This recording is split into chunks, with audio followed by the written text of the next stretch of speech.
नमस्कार प्यारे बच्चों।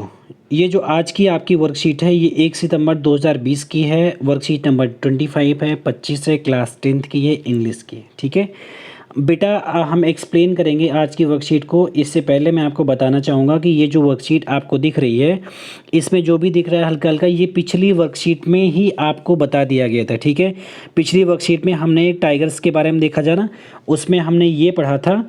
ये जो स्पेशल फीचर्स दिए गए हैं मैं इसको रिपीट नहीं करूँगा, मैं ये बताना चाहता हूँ कि ये हम सब पढ़ चुके हैं। ठीक है, आपको वर्कशीट याद होगी तो ठीक है, नहीं तो मेरा पिछला वीडियो देखिएगा, उसमें पूरा लिखा था कि some interesting facts about tigers.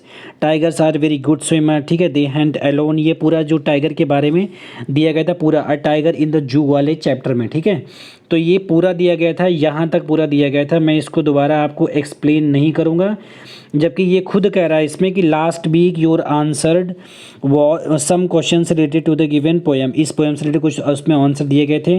This week will be learn about some poetic devices used by the poet.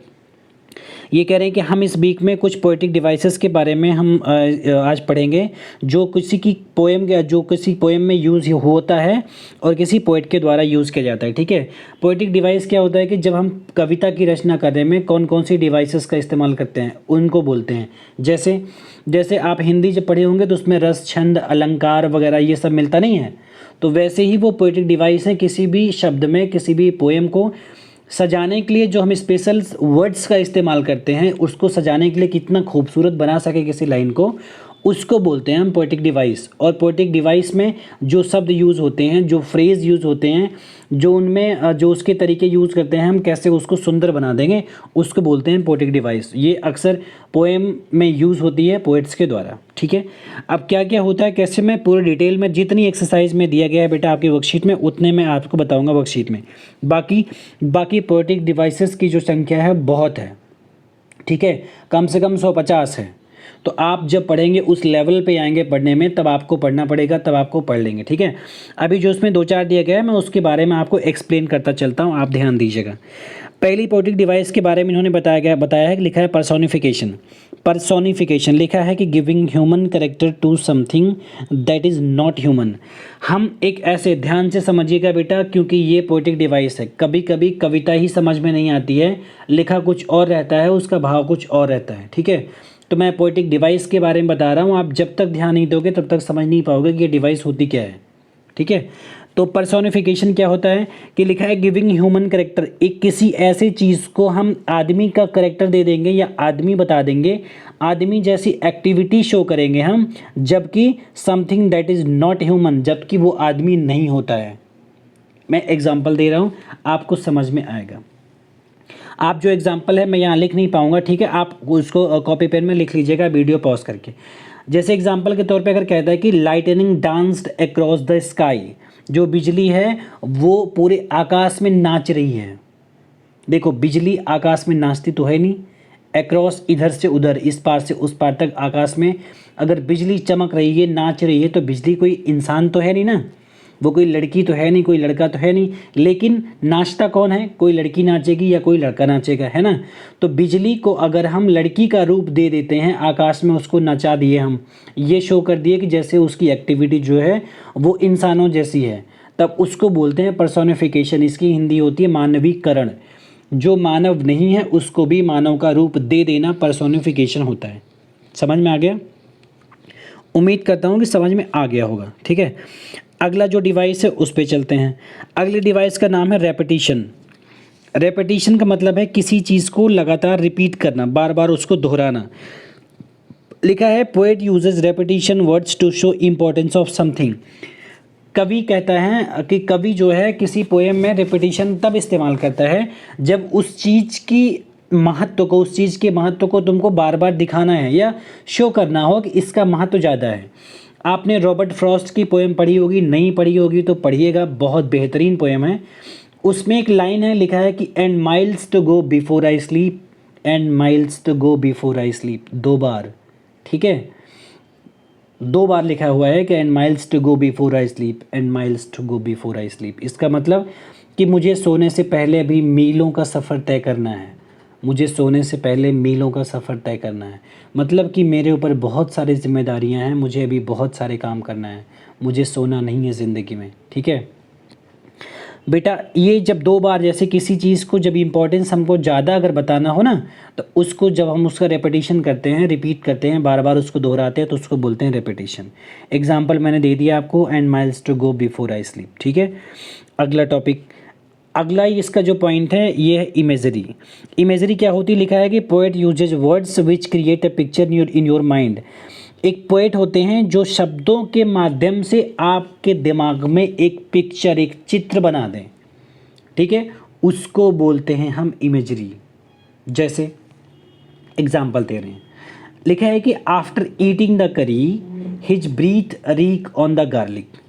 ठीक है, हम जैसे वैसे हम तुमको बता रहे हैं इमेजरी क्या होता है कि जैसे तुम्हें बारिश के महीने में आपने ये देखा होगा कभी कभी कि आसमान में ऐसा कोई फिगर बनता है। ठीक है, या हम इशारे से, हम ऐसे ऐसे ऐसे किसी को दिखाते हैं तो हमने इशारे से बना दिया ऐसा फिगर जो इमेज के द्वारा बना दिया गया है। जैसे जो पोएट होते हैं वर्ड्स के द्वारा अगर उन्हें बना दिया तो उसको बोलते हैं इमेजरी आपके दिमाग में। ठीक है, अगला अगला कहता है क्या, अगला टॉपिक आपका है, अगला पॉइंट है राइम स्कीम। बेटा राइम स्कीम वैसे तो ये अप टू द लेवल है, आपके mark up to the mark है, ये आपके समझने की चीज़ है नहीं आपको, लेकिन फिर भी है ना, ये आप इतनी आसानी से समझ में नहीं आएगा, मैं कोशिश करता हूँ। ठीक है, राइम स्कीम क्या होता है कि लिखा है कि poet uses words with same sound to give the musical effect to a poem.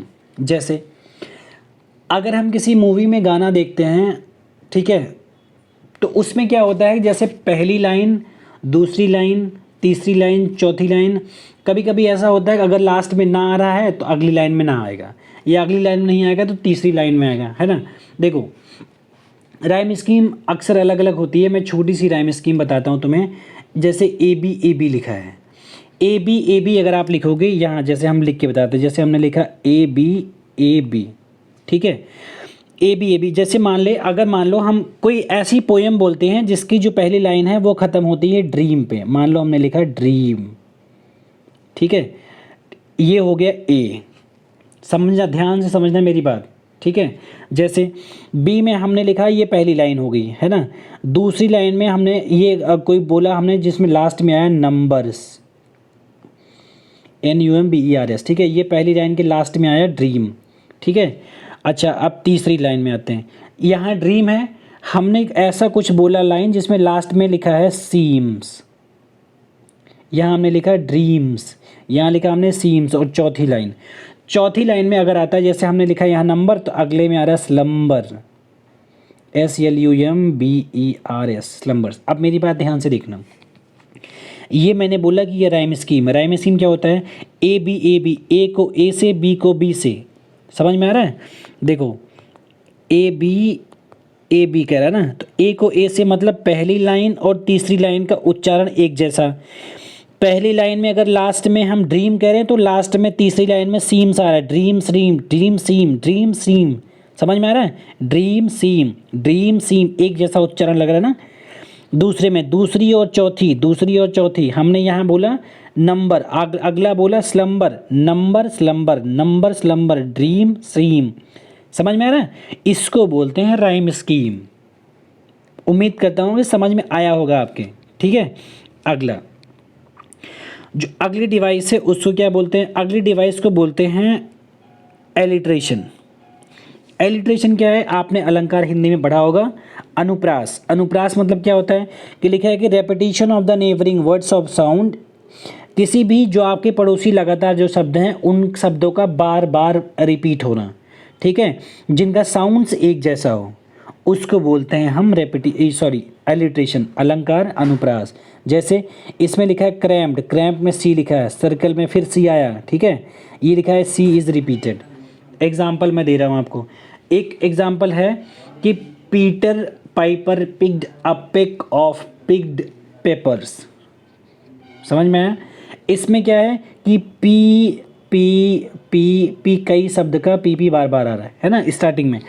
तो बेटा स्टार्टिंग के जो सारे वर्ड हैं एक ही वर्ड बार बार आ रहा है ना, तो इसको बोलते हैं अलिट्रेशन, हिंदी में इसको बोलते हैं अनुप्रास अलंकार।